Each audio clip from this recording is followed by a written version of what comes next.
நமச்சிவாய வாழ்க. நாதந்தாள் வாழ்க. இமைப்பொழுதும் என் நெஞ்சில் நீங்காதான் தாழ் வாழ்க. வாழ்க வளமுடன். அனைவருக்கும் இனிய வணக்கங்கள். நாம் இந்த பதிவில் குரு பகவானின் அதிசார பெயர்ச்சியால் ஏற்படும் சுப மற்றும் அசுப பலன் என்ன என்பதனை பற்றி காண்போம். கடந்த மே மாதம் 14ஆம் தேதி குரு பகவான் ரிஷபராசியில் இருந்து மிதுன ராசிக்கு பெயர்ச்சி அடைந்தார். சனி பெயர்ச்சிக்கு அடுத்தபடியாக ஜோதிடத்தில் மிகவும் சக்தி வாய்ந்தது குரு பெயர்ச்சி ஆகும்.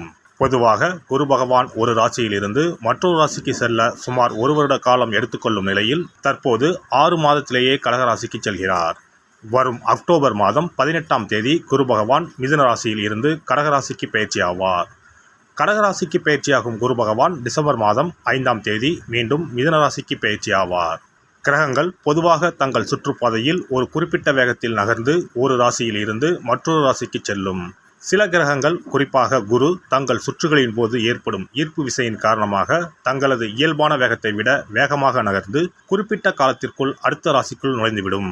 இந்த வேகமான மற்றும் முன்னதாக நடக்கும் நகர்வுக்கு அதிசார பயிற்சி என்று பெயர். குரு பகவான் ஜோதிடத்தில் சுப கிரகமாக கருதப்படுகிறார். குரு அதிசார பயிற்சி நடைபெறும் காலத்தில் சில ராசிக்காரர்களுக்கு நன்மைகளும் அதிர்ஷ்டமும் எதிர்பாராத திருப்பங்களும் ஏற்பட வாய்ப்புள்ளது. இந்த பெயர்ச்சி மக்களின் வாழ்க்கையில் திருமணம், தொழில், செல்வம் மற்றும் பல்வேறு நல்ல மாற்றங்களை கொண்டு வரும். இந்த அதிசார பெயர்ச்சியால் உங்கள் வாழ்வில் வளமும் நலமும் செல்வ செழிப்பும் பெற்று வாழ்வில் உயரிய நிலையை அடைய எல்லாம் வல்ல எம்பெருமானை வேண்டி விரும்பி கேட்டுக்கொள்கிறேன். கடகராசி அன்பர்களுக்கு இந்த காலகட்டம் மிகவும் அற்புதமாக இருக்கும்.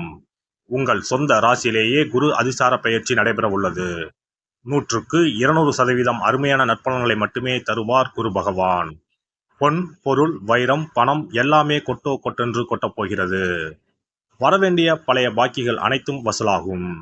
குரு பகவான் 5, 7 மற்றும் 9ஆம் இடங்களை பார்க்கிறார். நிலம், வீடு, வண்டி, வாகனம், ஆடை, ஆபரணங்கள் என்று அசையும் அசையா சொத்துக்களின் சேர்க்கை இருக்கும். லாட்டரியில் திடீர் அதிர்ஷ்டம், ஜாக்பாட் யோகம் உண்டு.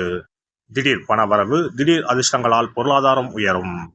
குடும்பத்தில் இருந்த சிக்கல்கள் தீர்ந்து மகிழ்ச்சி அதிகரிக்கும். வெளிநாடு செல்வதற்கான முயற்சியில் வெற்றி கிடைக்கும். சுபகாரிய தடைகள் விலகும். அடுத்தடுத்து நல்ல காரியங்கள் நடைபெறும். குழந்தை பாக்கியம் இல்லாதவர்களுக்கு குழந்தை பாக்கியம் கிடைக்கும். திருமண யோகம் உண்டாகும். ஆரோக்கியத்தில் முன்னேற்றம் ஏற்படும். பூர்வீக சொத்தில் இருந்து வந்த பிரச்சனைகள் விலகும். காதல் உறவில் இனிமை கூடி திருமணமாக மாறும். கணவன் மனைவி இடையே அந்யோன்யம் அதிகரிக்கும். உத்தியோகம், தொழிலில் பொறுப்புகள் அதிகரித்து உயர்வடைவீர்கள். இது போன்ற காலம் திருப்பி கிடைக்காது. குறிஞ்சிப்பூ போல இது போன்ற அமைப்பு வருவதற்கு மீண்டும் 12 வருடங்கள் ஆகும். சனி பகவான் வக்ர நிலையில் உள்ளார். அவரை குரு பகவான் பார்ப்பதால் சனி பகவானும் மங்களகரனாக மாறிவிட்டார். சனி கொடுத்தால் எவர் தடுப்பார் என்பார்கள். அதனால் உத்தியோகம், தொழில், கல்வி, குடும்பம் அனைத்திலும் அற்புதமான பலன்கள் கிடைக்கும். நிலம், சொத்து சார்ந்த வழக்குகளில் உங்களுக்கு சாதகமான தீர்ப்புகள் கிடைக்கும். ராசியிலேயே குரு பகவான் இருப்பதால் அவ்வப்போது பதற்றம், கோபம் வந்து செல்லும். ஆரோக்கியத்தில் கவனம் வேண்டும். வயிறு, சிறுநீரகம், கல்லீரல் சம்பந்தப்பட்ட விவகாரங்களில் அதிக எச்சரிக்கை வேண்டும். உணவு பழக்க வழக்கங்களில் கூடுதல் அக்கறை செலுத்த வேண்டும். உங்கள் வீட்டிற்கு அருகில் உள்ள விநாயகர் கோயில் சென்று வழிபடுவதன் மூலம் நல்லது நடக்கும். இந்த அதிசார பெயர்ச்சி உங்கள் வாழ்வில் பல மாற்றங்களையும் திருப்பங்களையும் உண்டாக்கும்.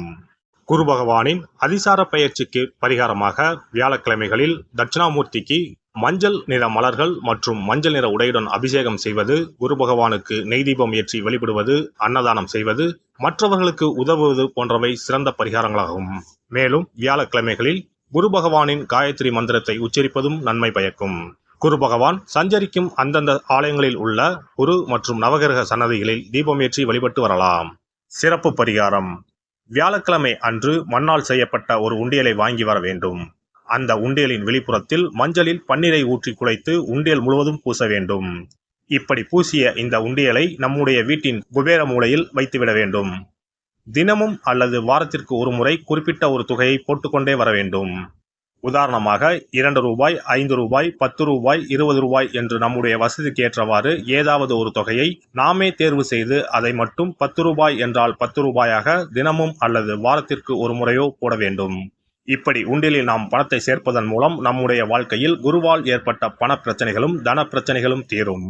உண்டியல் நிறைந்த பிறகு உண்டியலில் இருக்கக்கூடிய பணத்தை எடுத்து அருகில் இருக்கக்கூடிய சித்தர்கள் ஜீவ சமாதி உண்டியலில் செலுத்திவிடலாம் அல்லது ஏதாவது ஒரு பொருளாக வாங்கி கொடுக்கலாம். இது பொதுவான பரிகாரமாகும். உங்கள் ராசிக்குரிய அதிசார பயிற்சி பலன்களை அறிந்து அதற்கு ஏற்ற பரிகாரங்களை ஒரு அனுபவமிக்க ஜோதிடரின் ஆலோசனையின்படி செய்வது நல்லது.